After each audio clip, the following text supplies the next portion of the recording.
নমস্কার, নতুন বাংলা থেকে বলছি সন্ময় বন্দ্যোপাধ্যায়। লোকসভা নির্বাচন দুয়ারে কড়া নাড়ছে। যে কোনো দিন লোকসভা নির্বাচন ডিক্লেয়ার্ড হয়ে যাবে এবং তারপর রণাঙ্গনে ঝাঁপিয়ে পড়তে হবে সমস্ত রাজনৈতিক দলগুলোকে। বলা বাহুল্য, সর্বভারতীয় দল হওয়াতে ভারতীয় জনতা পার্টি আর্থিক বলে অনেকটা বলিয়ান, কিন্তু ততটা কিন্তু সিপিএম কংগ্রেস নয় এই পশ্চিমবঙ্গে। তৃণমূলে অবশ্য আর্থিক বলটা আছে, লোকবলটাও আছে। ঠিক সেই প্রেক্ষিতে দাঁড়িয়ে আজকে যে বিষয় নিয়ে আপনাদের কাছে কথা বলতে এলাম, যে আমি সরাসরি মোহাম্মদ সেলিমকে এর কাছে কিছু খোলা প্রশ্ন ওপেন ফোরামে রাখছি।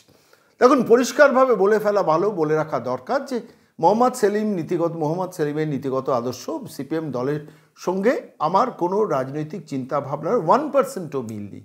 কিন্তু ব্যক্তিগতভাবে দ্ব্যর্থহীন ভাষায় বলছি, এ মানুষটাকে আমি খুব পছন্দ করি। আমার ছাত্র অবস্থা থেকে আমি যে কয়েকটি মানুষকে বামপন্থী রাজনীতিতে তাদের পার্সোনালিটিকে দেখতাম, চেষ্টা করতাম ফলো করার জন্য, তাকে অনুধাবন করার জন্য, তাকে রিড করার জন্য, তার মধ্যে এই মানুষটা আছেন। তো স্বাভাবিকভাবে যে মানুষটা হিন্দিতে, উর্দুতে, বাংলাতে এবং ইংরেজিতে 4টে ভাষায় সাইমultaneously অসাধারণ বক্তৃতা করতে পারেন। পার্লামেন্টে তার বক্তৃতা আমি এক নয় একাধিকবার ইউটিউবে শুনেছি। আমি খালি বারবার মনে হচ্ছে এই ধরনের রাজনীতিবিদ তো বাংলার মাটিতে দরকার। কিন্তু সেই মানুষটা যখন রাজ্যের সংগঠনের দায়িত্বে থাকেন, তখন যখন কিছু ভুল করেন, তখন আমার মনে হয়েছে সে ভুল নিয়ে প্রকাশ্য ওপেন ফোরামে কথা বলা দরকার। মোহাম্মদ সেলিমের সঙ্গে আমার বহুদিন ব্যক্তিগতভাবে সাক্ষাৎকার হয়নি। আমি সামনে হলেও এই কথাগুলো বলতাম, যে কথাগুলো আজকে এই ওপেন ফোরামে বলছি। দেখুন, একটা কথা স্পষ্টভাবে বলে নেওয়া দরকার, বামপন্থী দর্শক যারা আছেন, আমি ব্যক্তিগতভাবে বামপন্থীদের খুব শ্রদ্ধা করি। তাদের পড়াশোনা, তাদের ইন্টেলেক্ট, তাদের মেধা, তাদের চিন্তাভাবনা, তাদের চেতনা, অনেক কিছু ব্যাপার আছে যেটা অন্য যে কোনো রাজনৈতিক দলের নেতাকর্মীদের থেকে অনেকটা তারা এগিয়ে। কিন্তু সেই রাজনৈতিক দল এই পশ্চিমবঙ্গের মাটিতে এই মুহূর্তে দাঁড়িয়ে তৃতীয় শক্তি হিসেবে চিহ্নিত, এবং এটা ভাবার কোনো কারণ নেই এই লোকসভা নির্বাচনে বামপন্থীরা প্রথম এবং দ্বিতীয় স্থানের মধ্যে থাকবেন। লড়াইটা বেসিক্যালি হচ্ছে বিজেপি ভার্সেস তৃণমূল বা তৃণমূল ভার্সেস বিজেপি। সিপিএম তৃতীয় শক্তি হওয়ার লড়াইটা করছে।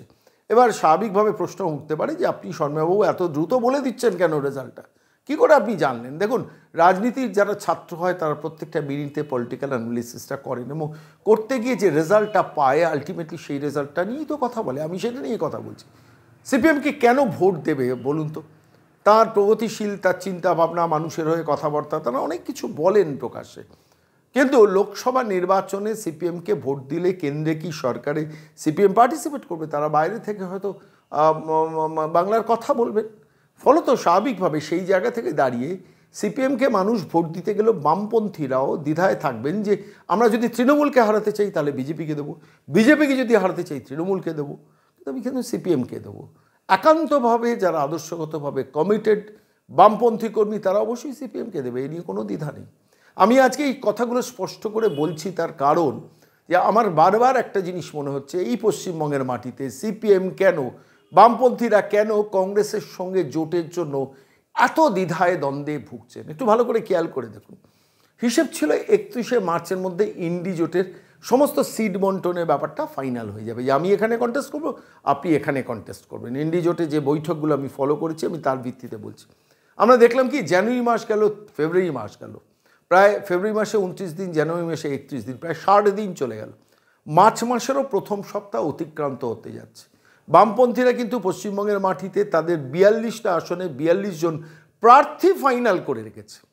এটা বামপন্থী মানে মোহাম্মদ সেলিম তার প্রেস কনফারেন্সে না সাংবাদিকদের সঙ্গে একান্ত আলাপচারিতায় তারা কথাটা বলেওছেন যে 42টা আসনেই আমাদের প্রার্থী তৈরি। আমরা চেষ্টা করছি কংগ্রেসের সঙ্গে যদি একটা আন্ডারস্ট্যান্ডিং করা যায়, আমরা চেষ্টা করছি আইএসএফের সঙ্গে যদি একটা আন্ডারস্ট্যান্ডিং করা যায়। এদিকে কংগ্রেস সিদ্ধান্ত নিতে পারছেন না সিপিএম ভালো না তৃণমূল ভালো, তৃণমূল ভালো না সিপিএম ভালো। এখনও তার দিল্লির নেতারা চেষ্টা করছেন পশ্চিমবঙ্গ চ্যাপ্টারে মমতা বন্দ্যোপাধ্যায়ের কাছ থেকে কয়েকটি আসন চেয়ে নেওয়ার জন্য। জয়রাম রমেশ বাতচিত চাল রা হ্যায়, রাহুল গান্ধী বাতচিত চাল রা হ্যায়। বাতচিত যদি আপনারা ভেবে দেখুন, মার্চ মাসে ইলেকশন ডিক্লেয়ার হওয়ার আগের সপ্তাহতেও হয়, কবে আপনি প্রার্থী ডিক্লেয়ার করবেন? যে কোনো রাজনৈতিক দল তার আর্থিক বুনিয়াদ যদি দুর্বল হয়, স্বাভাবিকভাবে তার প্রচারে একটা দীর্ঘ সময় লাগে। মানুষের কাছে যাওয়ার জন্য যে স্টাইলে প্রচার বিজেপি করতে পারবে, সিপিএম তো পারবে না। ফলে স্বাভাবিকভাবে অনেক আগে তাদের প্রার্থী তালিকা ঘোষণা করা উচিত ছিল। তাহলে তারা অপেক্ষা করছেন কেন? কংগ্রেসের জন্য। এবার কংগ্রেস ধরুন তৃণমূলের সঙ্গে আন্ডারস্ট্যান্ডিং হলো না, সিপিএমের সঙ্গে আন্ডারস্ট্যান্ডিং হলো, তাহলে কি করতে হবে? সেই কংগ্রেস প্রার্থী যেখানে যেখানে সিপিএম কংগ্রেসকে সাপোর্ট করবে সেখানে গিয়ে বলতে হবে যে কংগ্রেস ভালো সদর্থক দল, কংগ্রেসের হয়ে কংগ্রেসের প্রার্থীদের আপনারা ভোট দিন, বা কংগ্রেসেই যারা আছেন কতিপয় কর্মী তারা বামপন্থীদের হয়ে প্রচারে অংশগ্রহণ করবেন। আমার এখানে একটা খুব স্পেসিফিক প্রশ্ন, যে কংগ্রেস যদি তৃণমূলের সঙ্গে যেত তাহলে কংগ্রেস দলটা খারাপ, কংগ্রেস যদি সিপিএমের সঙ্গে এসে তাহলে কংগ্রেস দলটা ভালো, এই দোদুল্যমানতাটা কেন? কংগ্রেসকে পরিষ্কারভাবে বলতে পারতেন 31শে ডিসেম্বরের মধ্যে আগে আপনি ফাইনালি কল করুন যে আপনি তৃণমূলের সঙ্গে যাবেন না আমাদের সঙ্গে যাবেন, কারণ সিপিএমের সঙ্গে তৃণমূলের আন্ডারস্ট্যান্ডিংয়ের কোনো সম্ভাবনা নেই, জায়গা নেই, স্কোপ নেই। সিপিএম তো সেটা প্রথম দিন থেকে পরিষ্কার করে দিয়েছে, এই স্ট্যান্ডের ব্যাপারে কোনো কোনো কোনো দোদুল্যমানতা নেই। তাহলে কংগ্রেসকে তো আলটিমেটামটা দেওয়া যেতে পারতো যে 31শে ডিসেম্বরের মধ্যে আপনাদের টাইম দিলাম, ইউ ফাইনালি ডিসাইড যে আপনি আমাদের হাত ধরবেন কিনা, তাহলে আমরা বহরমপুর, মুর্শিদাবাদ, মালদা, অমুক সিট তমুক সিট এই কয়েকটা সিটে আপনাদের ছেড়ে আমি বাকি আসনে আমাদের প্রার্থী তালিকা ডিক্লেয়ার করে দেবো। আজ থেকে ধরুন 15 দিন আগেও যদি প্রার্থী তালিকা বামপন্থীরা ডিক্লেয়ার করতেন তাহলে নির্বাচনী প্রচারে তাদের যা মেশিনারি আছে সেই নিয়ে অনেক দ্রুত মানুষের কাছে পৌঁছতে পারতেন। সেটা করলেন না কেন? এ প্রশ্নের জবাব খুঁজতে গেলেই মোহাম্মদ সেলিমরা বলবে যে আমাদের সমস্ত রাজনৈতিক দলকে স্কোপ দিতে হবে, কিন্তু সেই স্কোপটা দিতে গিয়ে বামপন্থী তলার লেভেলের কর্মীরা এতটা ক্ষতিগ্রস্ত হলেন কেন? সেই জায়গাটা একবারের জন্য মোহাম্মদ সেলিমরা ভাবলেন না? আমি মোহাম্মদ সেলিম নামটা বলছি, কিন্তু রাজ্য সিপিএমের যারা সম্পাদক মণ্ডলীর সদস্য তারা এই প্রতিবেদন যেদিন পেশ করছি শুনলাম সেই দিনকে ফাইনালি বসবেন, সেই দিনে হয়তো কিছু নাম অ্যানাউন্স করবেন, এসব শুনছি। কেন বা এত দেরি হবে? এক সপ্তাহ মার্চের চলে গেল, ফেব্রুয়ারি মাসে 15 তারিখ ডিক্লেয়ার করে দেওয়া যেত না আমাদের এই এলাকায় এই বামপন্থী প্রার্থী হবেন? আর্থিক জোর যেহেতু কম, স্বাভাবিকভাবে অনেক বেশি মানুষের কাছে বাড়ি বাড়ি ডোর টু ডোর ক্যাম্পেইনের একটা স্কোপ বামপন্থী যারা প্রার্থী হতেন তাদের করে দেওয়া যেত, যারা লোকাল লেভেলে পার্টিটা করেন তাদের সেই স্কোপটা দিয়ে দেওয়া হতো। আজকে কংগ্রেস কি করবে তার জন্য আপনারা এতটা সময় নষ্ট করলেন, লম্বা সময়। ওদিকে ISF, Indian secular force, Naushad সিদ্দিকীর দল সিদ্ধান্ত নিতে পারতেন যে আমরা একমাত্র ডায়মন্ড হারবার সিটেই নৌসাদ সিদ্দিকীকে সমর্থন করব, বাকি কোনো জায়গায় আমরা আইএসএফে কোনো প্রার্থীকে সমর্থন দিতে পারবো না, কারণ আমরা আমাদের সাংগঠনিক শক্তিতে লড়ব। এই ডিক্লারেশনটা দিতে অসুবিধে কী ছিল? আলটিমেটলি নৌসাদ সিদ্দিকীর দল আমরা যা শুনেছি যে আইএসএফ প্রচুর সিটে কন্টেস্ট করতে চাইছে, কারণ তাদের প্রার্থীরা চাইছেন যে সেখানে কন্টেস্ট করতে। তারা কন্টেস্ট করতেন, অসুবিধে কোথায়? আপনারা যদি একটা দুটো সিটের আন্ডারস্ট্যান্ডিংটা যদি প্রথমেই ফাইনাল করে নিতেন। এইখানেই অভাব অনুভূত হয়, কিন্তু ভালো করে খেয়াল করে দেখবেন অনিল বিশ্বাসের, আমি কাউকে বড় করছি না, কাউকে ছোট করছি না, মোহাম্মদ সেলিম, সুজন চক্রবর্তীদের সম্বন্ধে আমার ব্যক্তিগত শ্রদ্ধা আজও অটুট আছেন, তারা বামপন্থী রাজনীতি করলেও। আমি আবারও বলছি, বামপন্থী কর্মী সমর্থকদের মধ্যে চিন্তা, চেতনা, শিক্ষার প্রসার অনেকটা লম্বা, অনেকের থেকে বেশি, এ নিয়ে কোনো দ্বিধা নেই। আমি ব্যক্তিগতভাবে তাদের প্রতি শ্রদ্ধাশীল। তারা মনে করবেন না যে আমি সন্ময় বন্দ্যোপাধ্যায় যেহেতু এই প্রশ্নটা তুলছি বিজেপির অ্যাঙ্গেল থেকে প্রশ্নটা তুলছি, আমি প্রশ্নটা তুলছি বামপন্থী কর্মীদের দিক থেকে। আমি যে প্রশ্নটা আজকে করছি সেই প্রশ্নটা খুব দায়িত্ব নিয়ে বলছি, বহু বামপন্থী কর্মীর মনের প্রশ্ন। আমি ব্যক্তিগতভাবে তাদের সঙ্গে যোগাযোগ রাখি, সম্পর্ক রাখি, ব্যক্তিগত সম্পর্ক থাকতেই পারে, তারাও সেটা মনে করেন। কিন্তু তাহলে বামপন্থী নেতারা শুনছেন না কেন, মানছেন না কেন? At the cost of what?